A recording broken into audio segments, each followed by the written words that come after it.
کروں گی۔ کتاب انسانی تاریخ میں علم، آگہی، تہذیب اور تعمیر و ترقی کا سب سے بڑا ذریعہ ہے۔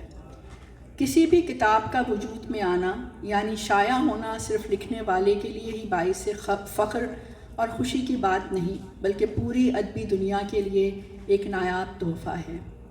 تخلیق کار پوری قوم کا اثاثہ ہوتا ہے، بلکہ اگر لسانی رکاوٹ نہ ہو تو اس کی حد ایک قوم تک محدود نہ رہے۔ آج ہم سب دانش کی کتاب یعنی اس کا مطلب کیا کی پذیرائی کے لیے جمع ہوئے ہیں، اور ہم سب ہی اپنے اپنے طور سے خوش بھی ہیں اور مطمئن بھی کہ آخر کار دانش کی کتاب شائع ہو گئی۔ میری کیفیت آپ سب سے ذرا مختلف یوں ہے کہ میں اس کتاب کی اشاعت کے تمام مراحل میں شامل تھی، اور میں جب تمام صورتحال پر غور کرتی ہوں تو مجھے اس کے پیچھے ایک کہانی ملتی ہے۔ ایسا لگتا ہے کہ اس کام میں میری شمولیت کا کوئی مقصد ہو۔ انسان کا دوسرے انسان سے تعلق بنتا ہے تو اس وقت پتہ نہیں ہوتا کہ یہ تعلق ختم ہو جائے گا، مضبوط ہو جائے گا یا کوئی اور رخ اختیار کر لے گا۔ تبھی میرے کانوں میں مشکل الفاظ پڑے، ادب، جدیدیت، ماں بعد جدیدیت اور نہ جانے کیا کیا، جن پر کان دھرنے کی خواہش نہ ہوئی، لیکن اس بات کا اندازہ ہوا کہ یہ کوئی ایسا موضوع ہے جس نے کامران ندیم اور نون میم دانش کو قریب کر دیا ہے۔ دونوں کا تعلق مضبوط ہوتا گیا، پھر گھر کی نشستوں میں دانش بھائی سے ملاقات بھی ہوتی، دونوں ہی اپنی اپنی جگہ پرجوش، کچھ الگ سے کرنے کی شدید خواہش رکھنے والے، لیکن پھر جیسے درار پڑ گئی۔ دانش کنیٹیکٹ منتقل ہو کر گوشہ نشین ہو گئے اور کچھ عرصے بعد کامران نے دنیا سے ہی منہ موڑ لیا۔ اس وقت کس کو خبر تھی کہ تعلق داری اور ادبی گفتگو کا یہ سلسلہ پھر قائم ہوگا، لیکن کامران ندیم کی جگہ فرح کامران یعنی میں ہوں گی۔ 2017 میں ادبی نشستوں میں شامل ہونا شروع کیا تو دانش بھائی سے دوبارہ ملاقات ہوئی اور پھر آہستہ آہستہ یہ تعلق دوستی میں بدل گیا۔ گفتگو وہیں سے شروع ہوئی جہاں سے سننا چھوڑا تھا۔ تنقید اور ادبی دنیا کا ماحول ہمیشہ گفتگو کا حصہ رہا۔ دانش بھائی کبھی کچھ سمجھاتے، کچھ پڑھنے کا مشورہ دیتے اور کبھی میں سوال اٹھاتی۔ انہی گفتگو کے درمیان نہ جانے کب یہ لمحہ آیا کہ جب یہ طے ہوا کہ کتاب شائع ہونی چاہیے اور اس پر کام شروع ہو گیا، لیکن کم از کم 3-4 سال پہلے کی بات ہوگی۔ دانش کے پاس تمام مضامین تیار تھے۔ میں نے کمپوزنگ کا بیڑا اٹھایا۔ کئی بار ایسا لگتا تھا کہ کام بہت تیزی سے ہو رہا ہے اور کتاب کچھ مہینوں میں شائع ہو جائے گی، اور کبھی بالکل رک جاتا کہ یہ کتاب کبھی شائع نہیں ہو پائے گی۔ اس دوران میں نے ان کے بہت سے بدلتے ہوئے موڈ دیکھے، کبھی انتہائی پرجوش کہ صرف یہی کتاب نہیں بلکہ کچھ ہی عرصے میں ان کی کئی کتابیں شائع ہو جائیں گی، اور کبھی اس قدر بیزاری کہ ہو جائے گا، ایسی کیا جلدی ہے، کس نے پڑھنی ہے، اور پھر لمبی خاموشی اور گہری اداسی۔ 2023 میں یہ کتاب 99% تیار ہو چکی تھی۔ پھر دو سال کچھ کام نہ ہوا۔ اس التوا کی وجہ ایک میرے شانے کا درد اور پھر سرجری بھی تھی۔ مجھے دانش بھائی کو گھیر کر کام کی طرف لانا پڑتا، اور ایسا کرنا مجھے اپنا فرض محسوس ہوتا اور مجھے دلی خوشی ہوتی۔ اس کی وجہ شاید یہ بھی تھی کہ میں نے ایک تخلیق کار کو زندگی اور موت کی جنگ میں اپنے قلم کو بچانے کی اذیت میں مرتے دم تک مبتلا دیکھا ہے۔ مجھے یہ بات ہرگز گوارا نہ تھی کہ انتہائی باصلاحیت تخلیق کار جو اس عہد کا انعقاد ہے اور بہت سے اہم کام کر سکتا ہے، وہ ضائع ہو جائے۔ بہت دور کر دیا آپ نے، تھوڑا اس کو قریب کریں۔ ادب میں تنقید ایک بھاری پتھر ہے، کیونکہ یہ فن پارے کا تجزیہ کر کے اس کی قدر و قیمت متعین کرتی ہے۔ بقول دانش میرے نزدیک تنقید میں اہم ہے۔ تنقید اس لیے اہم ہے کہ وہ صرف ہمارے متن کے علمی اور ادبی پر ہی نہیں بلکہ جذبات و احساسات اور داخلی اور وجودی اور روحانی تجربے تک بھی رسائی کے لیے راستہ فراہم کرتے ہیں۔ میں نے بساط بھر کوشش کی ہے کہ متن کی روح تک رسائی حاصل کروں اور کسی متن میں جو کچھ پوشیدہ ہے، دبا ہوا ہے، اسے پس منظر سے پیش منظر میں لے آؤں۔ اگر آپ لوگوں نے ان جملوں پر غور کیا ہوگا تو آپ کو اس مشکل کام کا اندازہ ہو گیا ہوگا۔ نہیں تو صرف اس بات پر توجہ مرکوز کریں کہ دانش روح تک پہنچنے کی بات کر رہے ہیں، اور وہ بھی متن کی روح، یعنی بے جان سفید کاغذ پر اور بے جان سیاہ حروف کی روح۔ اس کتاب کی اشاعت میرے لیے محض خوشی یا اعزاز ہی کی بات نہیں، بلکہ اس سے میری تربیت ہوئی ہے۔ کتاب کی کمپوزنگ کے بعد پروف پڑھنے کا وقت آیا تو ایک گھبراہٹ طاری ہو گئی۔ میں بار بار پروف ریڈنگ کے لیے مسودہ دانش بھائی کو واپس بھیجتی رہی۔ یہ مشکل طلب کام پھر بھی قابو نہ آیا۔ آخر ہم نے مضامین اونچی آواز سے پڑھ کر غلطیاں ڈھونڈنے کا فیصلہ کیا۔ اس مرحلے پہ مجھے اس کتاب میں دلچسپی پیدا ہوئی۔ کبھی کبھی تو دل چاہا کہ فوراً قلم اٹھا کر کچھ لکھوں، لیکن یہ بھاری پتھر اٹھانا مشکل تھا۔ یعنی دانش بھائی نے کتاب کے عنوان کے بارے میں بتایا، یعنی اس کا مطلب کیا؟ تو میں نے سب سے پہلے اس کے آگے سوالیہ نشان کا اضافہ کر دیا کہ مجھے اس کے معنی تلاش کرنے ہیں۔ انہوں نے سربراہ بنا کر بھیجا تو اس کتاب کا تعلق سمجھ نہ آیا۔ کتاب شائع ہو کر میرے ہاتھ میں آئی تو ایک عجیب سی خوشی تھی۔ اب میں نے ہاتھ میں کتاب کے ساتھ پینسل بھی پکڑ لی اور جگہ جگہ متن کے نیچے لائنیں لگانی شروع کر دیں۔ حاشیے میں نوٹس لینے لگی۔ یقین مانیے میں نے ایک مضمون کو کم از کم 2 بار پڑھا۔ کتاب میں جہاں جہاں لائنیں لگائی تھیں یا حاشیے میں نوٹس لکھے تھے وہ ایک تاثر کی شکل میں آپ کے سامنے پیش کر رہی ہوں۔ اس مضمون میں کل 9 مضامین ہیں اور ہر مضمون کو تنقید کے مختلف اصولوں پر پرکھا گیا ہے۔ متن کو پرکھنے کے لیے نئے زاویے استعمال کیے گئے ہیں۔ کتاب میں شامل پہلا مضمون فیض صاحب کے حوالے سے لکھا گیا، جس میں دانش نے اس نقطے پر بحث کی ہے کہ فیض کی شاعری کو ترقی پسندی کی روایت، جس کو یہ مت کا نام دیتے ہیں، سے وابستہ کر دیا گیا ہے، جس کا ماڈل کچھ غم دوراں اور کچھ غم جانا پر ہے۔ اس بحث کی بنیاد چونکہ مت پر ہیں، اس لیے کسی بھی تفصیل میں جانے سے قبل دانش نے مختلف لٹریری تھیوریز اردو اور انگریزی کے نقادوں کے حوالے دے کر مت کا تصور واضح کیا ہے، اور فیض صاحب کے حوالے سے مختلف مبصرین کی آراء کو شامل کیا ہے، اور یہ نتیجہ اخذ کیا ہے کہ مخصوص ورلڈ ویو کی وجہ سے فیض صاحب کی شاعری کی تعبیر اور توضیح کے امکانات محدود کر دیے گئے ہیں۔ اور اس کا جواز پیش کرتے ہیں کہ فیض صاحب کی بیشتر نظموں کو متن سے زیادہ متن کے باہر کے مواد سے پرکھا گیا ہے، جس میں ان کی شخصیت، سیاسی اور سماجی وابستگی کو شامل کیا گیا ہے۔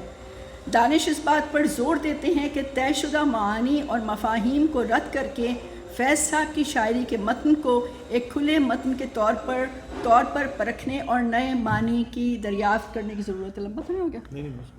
سوری۔ اس طرح کتاب کا آخری مضمون، جو آصف فروخی کے افسانے کے مجموعے کے حوالے سے لکھا گیا ہے، اس میں بیشتر افسانوں کا موضوع کراچی کے حالات، واقعات ہیں جو حقیقت پر مبنی ہیں۔ اس تشدد بھرے ماحول میں جن لوگوں نے بالخصوص کراچی میں رہنے والوں نے جب یہ افسانے پڑھے ہوں گے تو انہیں یہ افسانے اپنے ارد گرد کے ماحول کی عکاسی کرتے دکھائی دیے ہوں گے، لیکن پھر کراچی کے حال بدلے تو کیا ان افسانوں کی اہمیت ختم ہو گئی؟ یہی دانش کی مضمون کا بنیادی نقطہ ہے۔ یہ کہتے ہیں کسی واقعے کے حقیقی ہونے سے اس کی افسانوی یعنی فکشنل حیثیت کم نہیں ہوتی، اس کی افسانوی حیثیت کمزور ہوتی ہے جب افسانہ نگار کے تخیل اور اسلوب کی کمزوری سے۔ اگر افسانہ نگار کے پاس اسلوب ہے تو وہ کسی بھی حقیقت کو افسانوی رنگ دے کر ہمیشہ کے لیے دائم کر سکتا ہے، اور آصف فروخی نے بھی ایسا ہی کیا۔ مضمون میں افسانوں کے جو حوالے دیے گئے، ان کو پڑھتے ہوئے مجھے کراچی تو نظر نہیں آیا، لیکن کہ میں وہاں رہی نہیں ہوں اور نہ میں ان حالات سے کبھی میرا واسطہ پڑا ہے، لیکن یہ مجھے آج کے دور میں فلسطین اور حالیہ جنگی صورت کی عکاسی لگے۔ اچھے افسانے کی یہ خوبی ہوتی ہے کہ وہ ہر عہد میں اثر رکھتا ہے۔ منٹو کا مشہور افسانہ ٹوبہ ٹیک سنگھ اور جملہ اوپر دی گڑ گڑ دی اینیکس دی مونگ دی دال، اس کی بڑی پریکٹس کرنی پڑی تھی مجھے، اردو ادب کی تاریخ میں لاجوال حیثیت رکھتے ہیں۔ دانش کی کتاب کا بیشتر حصہ اس افسانے اور اس جملے کی وضاحت پر مبنی ہے۔ بقول دانش، منٹو ایک نو آبادیاتی ادیب تھا اور اس نے اسی دور میں زندگی گزاری اور اسی حوالے سے کہانیاں لکھیں۔ یہ پاکستان اور ہندوستان کی علیحدگی کا دور تھا، لیکن اگر یہی کہانیاں بٹوارے کے بجائے نو آبادیاتی تناظر میں دیکھی جائیں تو معنی بدل جائیں۔ پس نو آبادیاتی دور میں مقام اور مکان سے بے دخلی کی وجہ سے شناخت کا بحران پیدا ہوا، جس کی وجہ سے لوگوں کو بہت سے مسائل پیدا ہوئے۔ دانش نے اپنے مضمون شناخت کے بحران میں منٹو کے کرداروں کو سامنے رکھتے ہوئے اس مسئلے کا تفصیلی جائزہ لیا۔ منٹو کا نام آتے ہی فوری طور سے جو بات ذہن میں آتی ہے وہ یہ ہے کہ وہ فحش نگاری کی طرف مائل تھے۔ اس سلسلے میں انہیں سزائیں بھی بھگتنی پڑیں۔ بقول دانش، منٹو نے حاشیے پر رہنے والوں کو اپنی کہانیوں کا موضوع بنایا ہے۔ اب یہ حاشیے پر رہنے والے لوگ کون ہیں، اس سے مکمل آگاہی کے لیے منٹو پر لکھے ہوئے دونوں مضامین یا دونوں حصوں کا باریک بینی سے مطالعہ کرنے کی ضرورت ہے۔ اس دور میں لوگوں کو دو طبقات میں بانٹا گیا، ایک نارن اور دوسرے دیگر۔ نارن یعنی معاشرے کا عزت دار طبقہ، اور دیگر وہ جو حاشیے پر تھے اور جنہیں بولنے کا حق نہیں تھا، جو نان کے برابر نہیں سمجھے جاتے تھے۔ منٹو نے اس دیگر یا حاشیے پر رہنے والوں میں سے ایک اور دیگر دریافت کیا اور وہ ہیں طوائف اور پاگل۔ یہی دونوں منٹو کے پسندیدہ موضوع سمجھے جاتے ہیں۔ بقول منٹو، طوائف محض عورت ہے۔ دانش نے عورت کے اس روپ کی بہت سی مثالیں پیش کیں۔ اس عورت منٹو کے کردار پاگل کی نفسیات بیان کرتے ہوئے بتاتے ہیں کہ پاگل جو پہلے دیوانہ یا مجنون کے زمرے میں آتا تھا اور آزاد پھرتا تھا، حالات بدلنے کی وجہ سے اس کی حیثیت بدل گئی اور اسے پاگل خانے میں قید کیا جانے لگا۔ گو اب وہ معاشرے کا خطرہ بن گیا۔ پاگل نے بٹوارے کا عذاب کیسے جھیلا، یہی اس افسانے کا خلاصہ ہے۔ دانش نے اس افسانے کے کرداروں کو لے کر معاشرے کا مست چہرہ دکھایا ہے۔ اختتام پہ کہتے ہیں کہ ہم پاگلوں کی حماقتوں پہ ہنستے ہیں، ان سے توقع کرتے ہیں کہ وہ اس پیچیدہ تاریخی، تہذیبی اور سیاسی لغو صورتحال کو سمجھیں، لیکن ہم اپنے آپ پر غور نہیں کرتے۔ ٹوبہ ٹیک سنگھ میں بشن سنگھ ایک جملہ جس کا مفہوم نکالنا بہت مشکل ہے، دانش نے اسے سمجھنا بہت آسان کر دیا ہے۔ اوپر دی گڑ دی اینکس دی بھیدیانہ دی مونگ دی دال آف دی لالٹین، اس میں بنیادی لفظ اینکس ہے اور اسی لفظ کی بنیاد بنا کر پورے جملے کا مفہوم بیان کیا ہے، یعنی متن کو ڈی کنسٹرکٹ کر کے مفہوم کو سمجھنا آسان ہو جاتا ہے۔ خواجہ احمد عباس کا افسانہ روپے آنی پائے، جو محض ڈائری میں لکھے ہوئے مختصر جملے میں، جن کا متن بہت مختصر ہے، اگر ان جملوں کو پیراگراف کی صورت میں لکھیں تو شاید یہ 2، 2.5 یا زیادہ سے زیادہ 3 صفحات کی تحریر ہوگی، لیکن اس افسانے کو ادب میں اہم مقام حاصل ہوا۔ اس طرح کی طرز تحریر متعارف کرانے کا صحرا خواجہ احمد عباس کے سر جاتا ہے۔ یہ افسانہ ایک اہم افسانہ کیوں سمجھا جاتا ہے، اس کی وضاحت دانش اپنے مضمون میں یہ ایک بھئی گاتھا نہیں ہے میں پیش کی ہے۔ دانش نے اس نقطے پر بحث کی ہے کہ کیا ڈائری کے ان چند صفحات کو افسانہ مانا جا سکتا ہے یا نہیں۔ اس کی ابتدا ایک واقعے سے کرتے ہیں۔ سنا ہے، بہت مشہور واقعہ سنا ہے، خواجہ احمد عباس نے اپنا افسانہ اشاعت کے لیے بھیجا۔ کچھ دنوں بعد رسالے کے مدیر کی جانب سے انہیں خط موصول ہوا کہ آپ نے غلطی سے افسانہ بھیجنے کے بجائے کسی کا بہی کھاتا بھیج دیا ہے۔ ظاہر ہے اس خط کے ساتھ افسانہ روپے آنے پائی کو بھی واپس بھیج دیا گیا، جسے مدیر موصوف نے صرف بہی کھاتا سمجھ لیا تھا۔ دانش نے اسی کا جواب دیا ہے کہ یہ بہی کھاتا نہیں ہے۔ یہ بہی کھاتا کیوں نہیں ہے؟ ایسا متن جس میں بظاہر کوئی ایسی صرف نظر نہیں آتی جس کے باعث اسے ایک ادبی متن کے طور پر پڑھا جا سکے، جس میں سوائے ایک جملے کے اور کوئی مکمل جملہ نہیں ہے، اسے کیوں کر افسانہ مانا جائے؟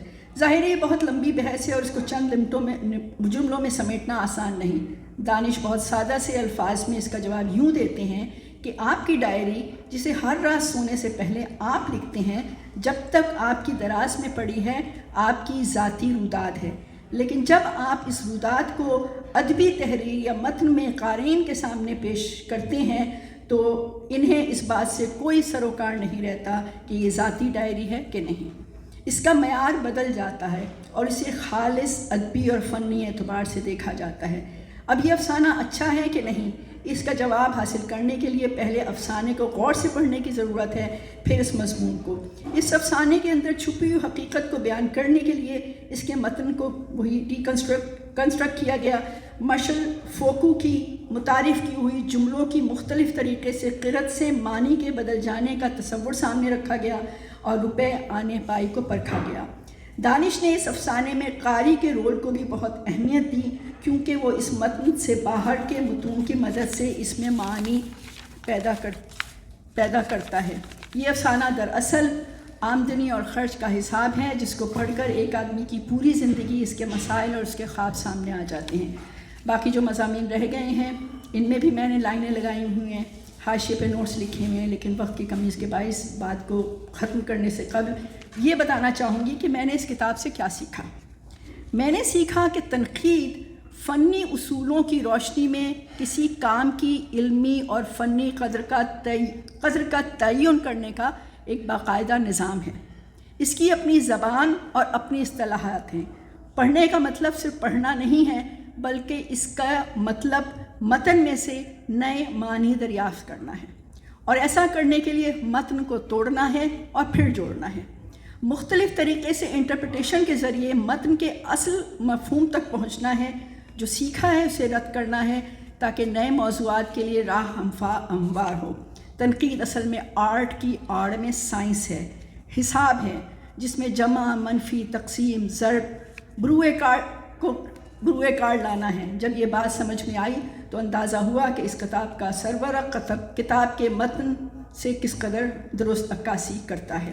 آخر میں یہ کہنا چاہوں گی کہ تنقید میرے لیے ایک مشکل اور خوش موضوع تھا، دلچسپ ہو گیا ہے۔ اس کتاب نے مجھے بہت کچھ سیکھنے پر اسکایا۔ ان تمام نقاد اور نظریات کو پڑھنے کی خواہش پیدا کی جن کے حوالے اس کتاب میں دیے گئے ہیں۔ میرے لیے ایک دریافت ہے اور مجھے اپنے سامنے بہت سے بند دروازے نظر آتے ہیں جسے مجھے کھولنا ہے۔ آج میرے لیے کتاب ویسی ہی دلچسپی رکھتی ہے جیسے کوئی اچھی نثر یا شاعری کی کتاب ہو۔ تنقید کی یہ میری پہلی کتاب ہے جسے مجھے بار بار پڑھنا ہے، اور اس وقت تک پڑھنا ہے جب تک میں اسے پوری طرح سمجھ نہ لوں، جسے ابھی میں شاید 5% بھی نہیں سمجھ پائی۔ میں دانش بھائی کو اس کتاب کی